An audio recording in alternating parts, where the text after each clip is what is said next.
Blog Talk Radio.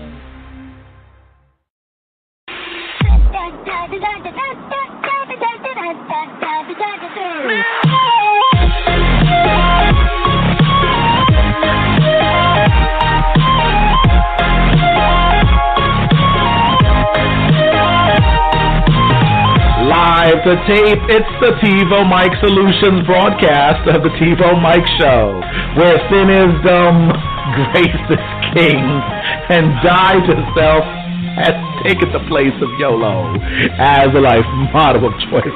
I'm your host, Michael TiVoMike Jefferson. And now, man, entertainment guru, Mike Warner. Thank you for joining us, Saints, and thank you for all the men who look like lesbians. Welcome to Thanksgiving Eve, people. Tomorrow you're going to give thanks. I just give thanks to Adam. He's the gift that just keeps on giving. Yeah. Thank you, Adam Levine. Keep on doing your thing. And Oprah, can you hear me? And and I'm going to wish Gail King a happy Thanksgiving tomorrow in an email. I love being her email friend.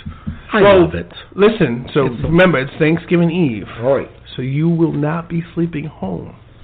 Why not? Because, as I already told you, Georgia, you will not be alone on Thanksgiving. So, just want to make sure I remind you. Because you know I'll sleep it in. You thought so. I thought. I'm just excited because whenever you do stay at the house, right, the kids are so happy someone else is there that they don't wake me up early. Uncle Mike is here. I have to play that game. I'm going to hide half those cards. She's not into memory anymore. So as long as you don't bring it up, she won't bring it up. Good. Unless she's tied memories with you. She better not. We'll find out.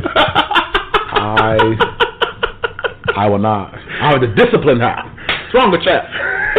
That does match. That's what you're saying. When you see her with her glasses on, you're just going to be like, she's so adorable. Okay, forget it. I'm there. Yes. It's like the thing in, what's that green movie? The Mike Myers, the Shrek. The cat. When the cat would just go, yeah, with her eyes. Yes, that's Mariah. Yes. And she does it. She does. She knows what she's doing. She does. On Thanksgiving Eve, we are reflecting on last Wednesday, which was PD. Yes. I'm gonna give you a little lethal weapon too. But yes. And how weapon that lethal is. Or how lethal that weapon is. Yeah. Either way, I think it had a jigsaw moment. The choice is yours. You know, so it's so which funny. I finally saw that, by the way. I made a joke about I don't know what we were talking about, but it was like about hurting yourself or being hurt. Oh, right. Staple guns. I was like, we'll play a game and we'll play catch. We'll see how many you catch. And someone was like, okay, jigsaw.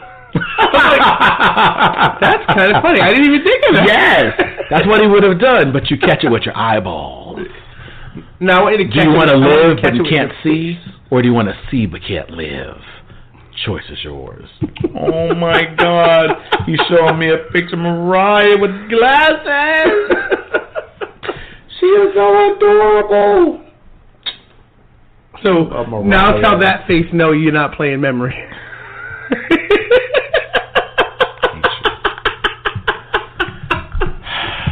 That's why I can't have daughters.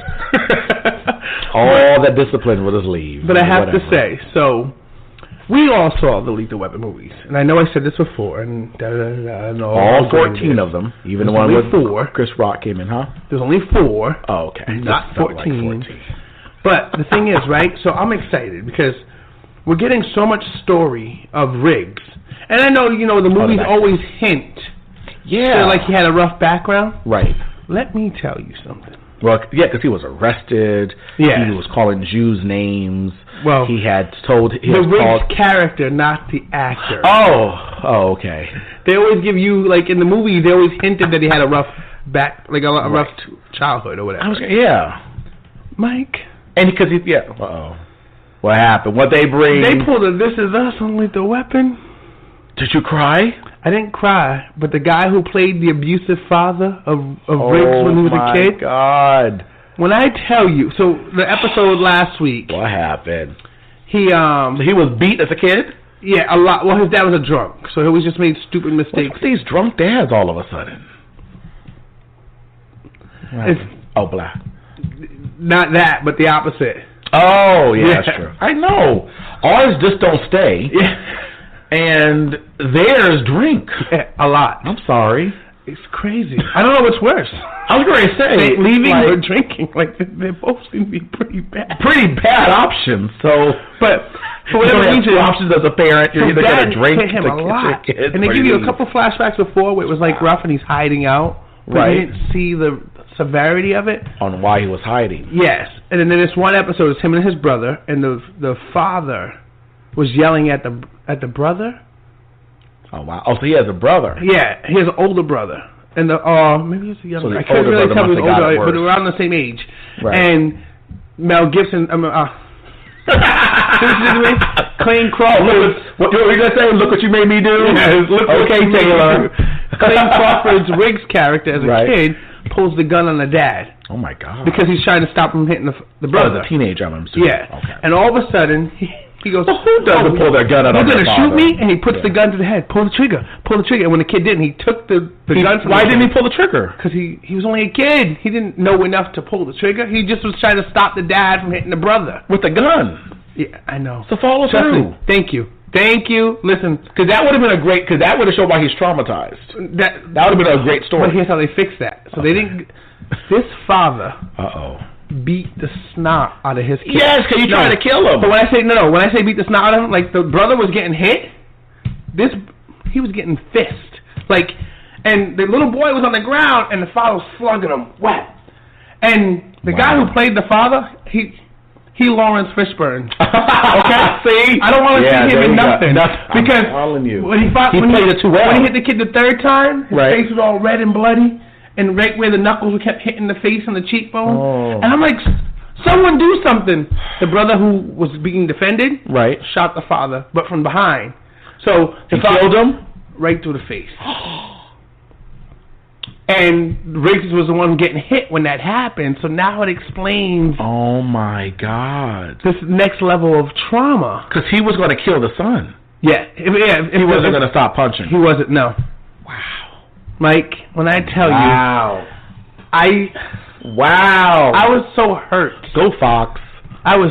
Thank you. Like you don't even understand because they could have so wimped out on that scene and they made it melodramatic. They pulled all of me out in that, and I was just like, "That's incredible." I didn't cry, but I was like right there. Like one more hit, and I probably would have been. I would have hit the TV.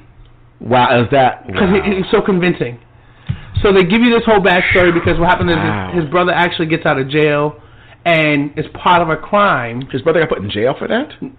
Well, no. At the time, he got put in jail for that. Why? That's self-defense. Because whatever. So what happened? I don't know exactly what happened. Why they put him in jail? Cool. But whatever happened, he went to jail. He gets out, but then he goes back to jail later in life. Oh, okay. So after having a kid of his own. Okay. But when he gets out, now Riggs is working in the city he's in. Right. They meet up. Like, he runs into him, not realizing it's his brother that's the criminal. Oh, so he didn't even call up and... No, finds out his brother was involved with the case, so he goes to the brother's ex-wife's house and says, have you seen him? Has he been around? X, Y, and Z. She's like, I haven't heard anything. He kind of started a life of crime. He wasn't just... Exactly. Okay. But because he went to jail, because he saved his life as a kid... He feels indebted to him. The brother makes it sound like you owe me. It's not that he feels indebted. His brother's like, you owe me. It's like, what did I do for you? You saved me from dying. And that's how you got away with so much in the past. Well, all you had to do is just save him from dying. That's all. Even better. He said, listen, I'm saving your life. Right? How? Because he's stopping him from going down the path. Because he's never killed anybody. He's always just kind of like robbed people. Yeah. Well, he stole some gold. And in the midst of stealing the gold, the guy he was with shot somebody. But they were going to put it on him because now the other guy was killed. And then he would have killed him. So he is saving his life, so now it's even. Good. So I'm liking they're about to arrest him. Right. The whole episode happens. You're like, the guy pulled the gun on Murtaugh, crashed Murtaugh's car while Murtaugh was being nice to him. Of course. Why they always got to destroy the black man stuff? We just can't have nice things. And the whole time, Riggs is like conflicted because you messing with his partner. But you're his brother. Whatever, everything happens, and he goes, you know what? I'm gonna give you a pass. Get the hell out of here. Don't show up again. But before you go, hit me, because he Oh, that show that he got away. Yeah. But the funny thing is, so what happened was... Well, can't he just get away without punching him? No, because it wouldn't have been as dramatic or as good. But what happened was the actual criminal was a parole officer. And what he was doing was he was taking the people who got out on parole. Right. Because they have to report to him. Then committing similar crimes that would then either put them back in jail or they'd end up getting killed. So he was using them big time. Yes. So that's where the story even got the twist. The brother just got roped up in it because in the midst of trying to... But he was already in life of crime, though, because he's already in jail. Yeah, but in the midst of creating the twist, the gold ended up in the brother's hands. So he was like, yeah, I'm out of here. Like, I got this free gold. Amen. Not realizing the parole officer was the one that, like, set everything in motion. And gave him the gold. Like, made it where he... So all of a sudden there's this scene going, you think this is about to end nicely, and they're about to arrest him. And all of a sudden, the brother gets shot in the shoulder, and you watch him fall. And they're looking around, and it's the parole officer. No way. Out a couple trees away. So Murtaugh takes off after him. Riggs takes off after him. Oh, my They gosh. catch him. Damon Wayans is an amazing actor with this action, but not action type style of acting. Because he's like, and you can see he don't want me running. So he finally hits the spot, and he just starts shooting. The guy goes down. He's like, yes. So now when he's arresting him because he didn't shoot to kill, he shot to disarm and cut the story down. Right, exactly. Right. That's when Riggs does the thing with his brother, and his brother wouldn't hit him. And he goes, if you don't, I can't, like, Murtaugh knows me enough to know that there's no way I'm just going to let you go. Right. So he wouldn't hit him, so he stuck his finger where the bullet wound went in his arm, and the brother was like, ah! Bow! Oh, good. But they played it so... I love that. And now we got more Riggs, so now... And now he still has his gold. No. Riggs did not let him take that gold. Aww. He said, leave the gold. And the brother was like... Aww. And he looked back at him, and I'm like, go ahead and pick it up so he can shoot you. He should have said, well, if you would have let me know that before, I would have punched you fast. Yeah. But I like it because now they gave you the story of Riggs. Yeah, and why he's so messed up. Yeah. And why he was so reckless with his life. Yes, because of all these little things. Yeah, it made it so... Like, now when I watched the movie the other day on TBS a week ago. Right. And I'm watching it, loving it even more than I already did. I don't think I'm going to do that, too. Because I had so much of who Riggs was now. Right. That now his craziness on the big screen made sense. I'm going to do that. I'm going to rewatch the... So I was like, okay, I can get down with that. Even part 4 was good. Right. Because... that's the one with Jet Li and stuff, where they were like really fighting. Yes, and he almost died. Right. So it even gave that more depth. That's what Jet Li was coming up. Yeah. He was in Crouching Tiger, Hidden Dragon. Yes. So it was nice. It was perfect. Okay. It was good.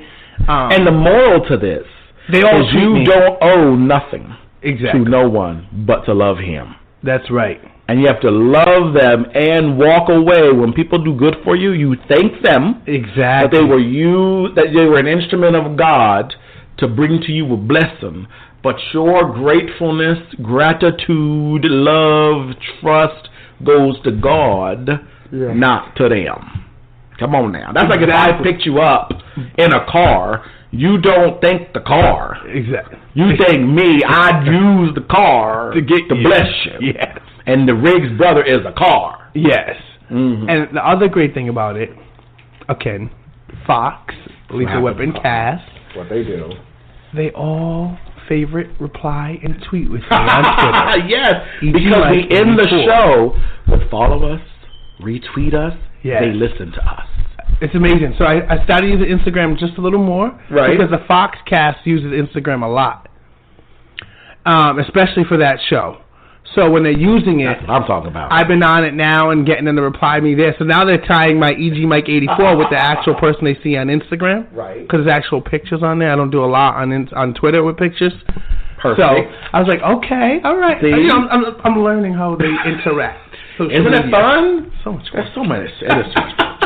But it's too much. Let me just say, it was an amazing episode. I think tonight is their... I don't know if they have a fall finale for Fox. They haven't announced it yet. Yeah, they might keep going. Fox, normally they start later sometimes, or they just go longer. Yeah, so I'm hoping they continue to go, because remember, the more the actors involved aren't headliners, yes, the longer the series can go because it doesn't cost them as much.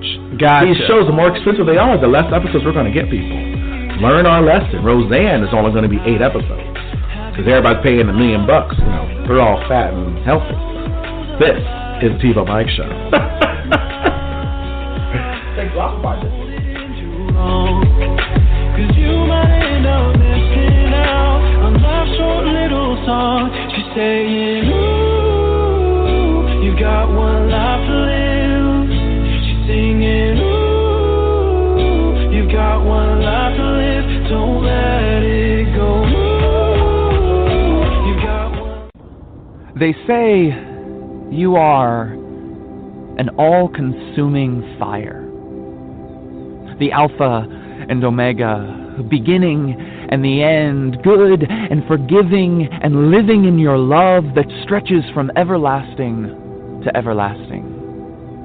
They say you give strength to the weary, increase the power of the weak, and bring the dead to life. You father to the fatherless, home for the homeless. You King of kings and Lord of lords, who created the cosmos without losing count of the hairs on my head. They say you are God. And when I think about you, God, I ask, what if all the things they say are true, God? What if the songs we sing are more than a metaphor? What if Bible verses are more than a cute Twitter bio? What if, when we pray, we're not just talking to ourselves? What if it's all more real than our current definition of reality can contain? What if it's all true? What if you're gracious? What if you're good? What if you're not meant to be understood? What if you give peace? What if you have mercy? What if you're a well drawing life for the thirsty, humble and fair? What if you care? What if you're here and we're unaware? What if you're holy? What if you know me? What if it's true Jesus Christ was your only son? What if he's the one given for all to break down the wall? What if your call is for me to be free and to see a new reality? What if you're the key? What if you're the way? Ancient of days, El Shaddai, Adonai. What if you are I am? What if you are? What if you could change me? Let your love rearrange me from the sin that estranged me to a Savior who claimed me. And even though I can't see you, what if I need you? And I know you will just be you while I sit here and ask, what if?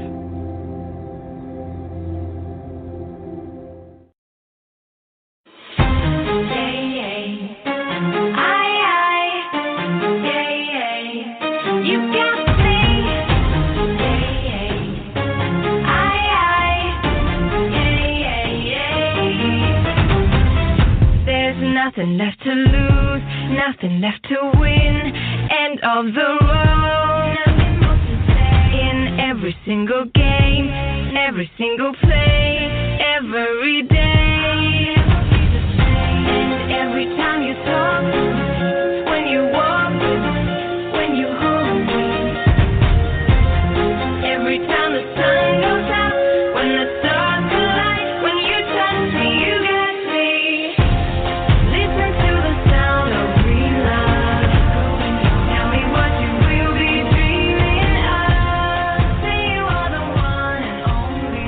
Welcome back to the TiVoMike Show on Blog Talk Radio. I was just talking about my friend Jennifer Lopez.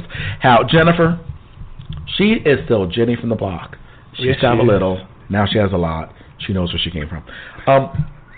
My dad, I'm sorry, you just figured that. When I heard that song, that was in the Ben Affleck days. And oh, yes. She had that song, and I took the song, and this happens from time to time, which is why you need to subscribe to us on iTunes and Google Play, so you can always get these things for free. Download it to your phone. It's great. Before it catches fire. That's it. So what happened is, They keep bringing up Apple. I'm going to bring them up. I thought I was watching a Samsung commercial, not an Apple hate commercial. Just talk about how good your product is without throwing shade. That's true. And you don't have shade when you're in a fire. Now, what happens is, I heard that song, and I instantly took it in. Yes. As my mantra. Because I knew in my life one day I'm going to have a lot. Okay. So I said, wow, that's my song. See, I'm still Michael from the streets. Right? I used to have a little. Now I have a lot. But I know where I came from. There you go. All right. And I'll never be there again. Yes, sir. Because I know where I came from. People get all rich and romanticize their coming up period. Please. But remember, Mom, how it was fun eating, peanut butter and jelly without peanut butter or jelly? They're like, yeah, that was a horrible time. No, it was romantic and nostalgia. Now that I have caviar and nostalgia. Beans. You're like, what the flip you talking about? Go out there and get a house. Stupid. So, Chicago PD. Yes. Listen, so PD, they doing their thing. I just can't even deal with PD. Because you guys, again, NBC, from the headlines, you just keep hurting people. So, this week, last week and this week. You keep Weinsteining people. Gosh. I'm going to start calling him Cosby Weinstein. Oh. You know what's funny? I hate to say this, right. But Cosby has nobody watching him anymore. No. So, ladies, do not go to any script readings with Cosby, please. If he offers you pudding or Jell-O, you tell him, hello, no. Yes. Hello, no. Is without the O at the end of hello. That's right. Okay. But, so... Myclety Williams. Right. He is from Fences. He was the one who was a little slow. He played the trumpet. Okay. That scene at the end? Yes. He's on PD. Made me cry. First off, let me just say he's one of my favorites on PD. So he's the regular on there. He's a crooked cop. Well... Oh, he was only in this episode. No, so that's the thing. I thought he was only going to be on for like an episode because he came in 2 episodes ago. Then you got a little bit of him last week, the week before last. Then we got a little bit more last week. He's a dirty bum. What? Him and Voight has some past that he's not over. So he's trying to find a way to put Voight under the spotlight, back under the microscope, and he's not doing good at it. No. But he's higher than Voight on the food chain of command. So that's why he's trying to get in, and ideally it's attacking Voight because of something. They both were crooked on a deal, and he got caught, and Voight got caught, but Voight was able to cover his tracks enough where they could say he might have been involved, but he wasn't involved. Where this idiot somehow they didn't give us the full story, so I'm assuming he cracked first when they went in the interrogation. Right. And Voight just let him take the fall. Is what I'm assuming is the story is going to come out with it. That's right. Because let's go there first. Yeah. Separate them. So whatever happens, now he's in this bigger position. He paid his dues. He's back in the good eye and the grace of Chicago Police Department. And one of Voight's intelligence members, Ruzek, he finally came back. He was gone for 5 or 6 episodes last season, and I was so mad because he was one of my favorites. Yeah, why would they get rid of him? I'm sure actors have other jobs they're probably doing, so I'm sure it was just to give him some time to finish up some other stuff. But they gave him a storyline in the meantime where he tried to cover up his sister's DUI, and him covering up the DUI went smooth because Voight hasn't even heard about it. But because this other guy is cover up is worse than the crime. That's the thing. So because this other guy wants Voight so bad, he's been looking into every person on the intelligence to find dirt on them, to find out who's the one he can affect the most. Well, he finds out Ruzek is the weak link because he's threatening to release this whole cover-up on the DUI, make the nephew get taken into DCYF custody so the sister can serve whatever the crime sentence would have been had her brother not covered it up. So now he's using Ruzek to spy to try to get some kind of negative information, and I love it. At first, normally I would hate these kind of stories. Yeah, why are they covering up? But I love it because the way they're doing it, Ruzek is truly conflicted. Do I protect my intelligence family who's had my back all the time? Right. Which would be good. And not get this guy any negative information on them when they're breaking protocol? Or do I protect my nephew and leave my sister out of jail? Because if I don't do what this guy is telling me to do, he's going to lock my sister up, and now my nephew's going to be in child custody. Okay, so here's what he does. He turns sister in. See? That's too easy. There's no drama there. There's no story there. Yeah, the story is the son's in foster and how he tries to get him out. And that could be another story, but... And then he takes him on, he adopts him, and whether or not he does, he's ready for it. No one wants to see that. That's another show. That's like the softer side of cops. So it doesn't work. It doesn't work. The softer side of cops. But everything they're doing, so he's not really conflicted. He already knows what he's going to do, and he just feels guilty that he's going to do it. Exactly, and that's what I love about it. But they still get, because nobody on the force knows yet. That's like when someone finds money. You know, I feel so conflicted. I'm never conflicted when I find money. I see a $20 thing on the ground. And it's probably from that lady who's looking for money right now, that frantically in her purse. Oh, if you see that, that's kind of... It's probably her, so I'm conflicted. You ain't conflicted. Here's what you're conflicted about. I'm going to take this money. I'm trying to not feel bad anymore that I took it from her. See, that's messed up. Not whether or not she's doing it. I'm sorry. If you found money and someone's looking, you give them their money. It is. People are conflicted. That's what I'm saying. Okay. He has a scenario where he needs to turn his sister in because the sister did a crime. Exactly. What I do love about the whole thing is even while all this is going on, there's still so much going on in the atmosphere. So you don't even get to fully focus on that. So there's one episode where the senator, played by Wendell Pierce, he's like, he's an alderman. He's like doing all this crooked stuff, and he doesn't care about the gangs because they actually give money to his campaign. So he kind of covers. But there's one guy in the gang who actually wasn't for him. So even the gangs have lobbyists now. Yeah, and that's the thing. So even this guy who thinks the gangs, lobby for him, didn't want him. So what he did was, instead of letting that guy stay the leader of the gang, he built the suspect in the case to set him up to go down for the crime to get him out of the way. Oh my gosh.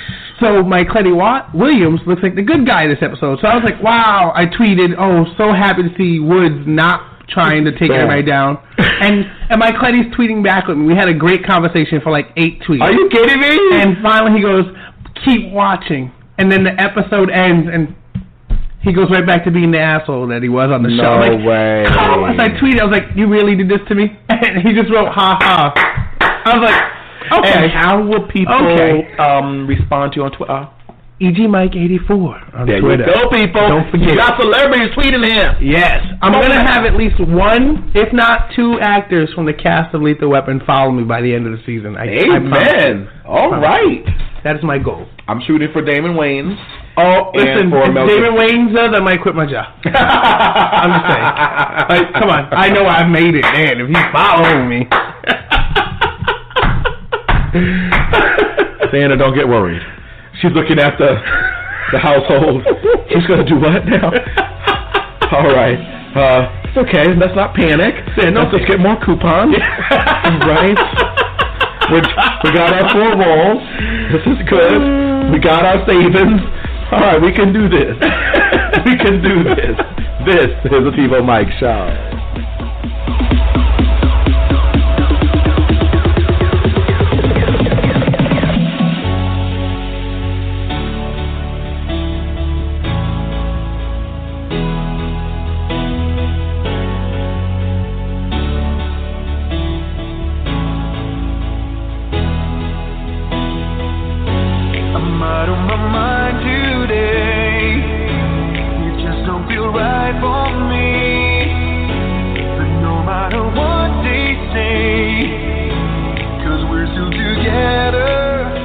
They said all the best things in life are free. They're full of You gotta pay bills. Gotta save for retirement. What are you gonna do? Become a drug dealer? Sell your kidney? You gotta get real. TiVoMike can help you. TiVoMike's money coaching program will help make more Benjamins and less Jacksons. TiVoMike will help you deal with collectors, pay off debt, and get your life in order. Let TiVoMike show you the money. Visit TiVoMike.com/money right now. That's TiVoMike.com/money.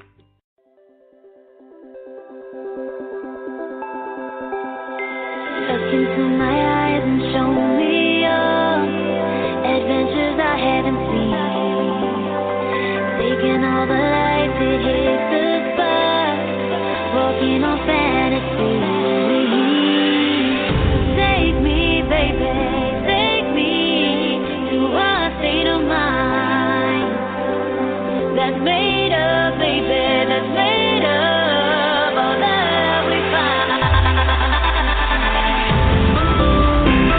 Welcome back, Saints. Welcome back. So listen, EGMike84 on Twitter. Get back. Let me know what's up. Follow me. Follow me. I respond. I even follow back. Ooh. So let's do this, folks. I mean, Mike Clenny Williams is tweeting with me on Twitter. And remember, it's all about perspective. People think on Twitter they have these blue checks, but it's really a white check. That's right. I'm just letting you know, people. You got to make sure you got the right perspectives. Otherwise, you're sad. That's right. That's all we got today, Saints. Make sure to watch tonight's episode of Chicago PD. I wonder if they're going to do a Thanksgiving episode, because they didn't give us a lot of preview. They probably will, because that's when they'll have some crime thing and some turkey will. Because I realize SVU never does a Thanksgiving episode, but you can't, because race and Thanksgiving don't go together. Yeah. I mean, Mr. Harvey Weinstein. So you were raped at the turkey table? They used the baster. Oh.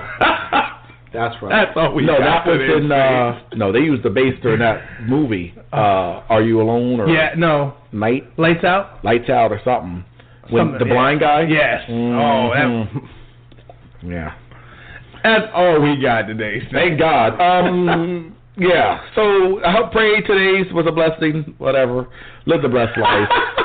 You do that by following Jesus every day and not just on Thanksgiving Wednesday. Eve. That's right. I love you, Saints. Be well. And as always, Saints, subscribe on iTunes and Google Play. Be sure to rate us. Please rate us if you like us. If you don't, never mind. Until next time, Saints, I'm EGMike84 on Twitter. He's TiVoMike on Twitter. And our show, The TiVoMike Show, is on Facebook. Follow us, favorite us, retweet us. Thanksgiving tomorrow. Hi, Saints. It's Mike Warner, associate producer and entertainment guru of The TiVoMike Show. And this half hour of the show is over. Thanks for making us one of the top-rated podcasts in the nation. You're one of 5,200 combined weekly listeners on all major podcast platforms. Find a platform that's best for you at TiVoMike.com.